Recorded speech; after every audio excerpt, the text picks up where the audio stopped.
सर्वात मोठा सण गणेशोत्सव आता अवघ्या काही दिवसावर येऊन ठेपलाय आणि आता पुढील 2 ते 3 दिवसात गणेश भक्त चाकरमानी आहेत ते कोकणचा प्रवास सुरू करतील। आपण आता मुंबई गोवा महामार्गावर आहोत। आपण जर का मुंबई गोवा महामार्गाची परिस्थिती पाहिली तर आजही मुंबई गोवा महामार्ग 15 वर्षापूर्वीप्रमाणेच खड्डेमय पाहायला मिळतोय। याच मुंबई गोवा महामार्गावरना आणि या अशा मोठमोठ्या खड्ड्यामधनं मुंबईकर चाकरमानी असलेल्या गणेश भक्तांना कोकणाचा प्रवास सुरू करावा लागणार आहे।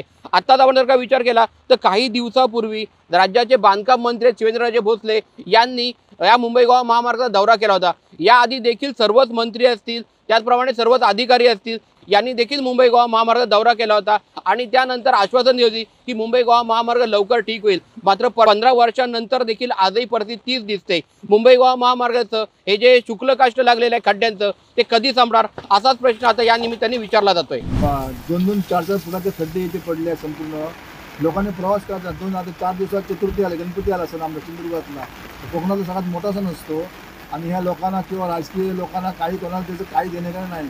उगाच पैसे मंजूर करून घ्यायची, कामं करायची नाहीत, काय नाही, लोकांना फक्त फसवाफसवी करत लोक। काय करायचं काय लोकांनी आता? सचिन कदम, साम टीव्ही, रायगड। आता isakal.com आहे देशातील नंबर 1 ची मराठी न्यूज वेबसाईट। प्रत्येक अपडेटसाठी isakal.com ला नक्की भेट द्या।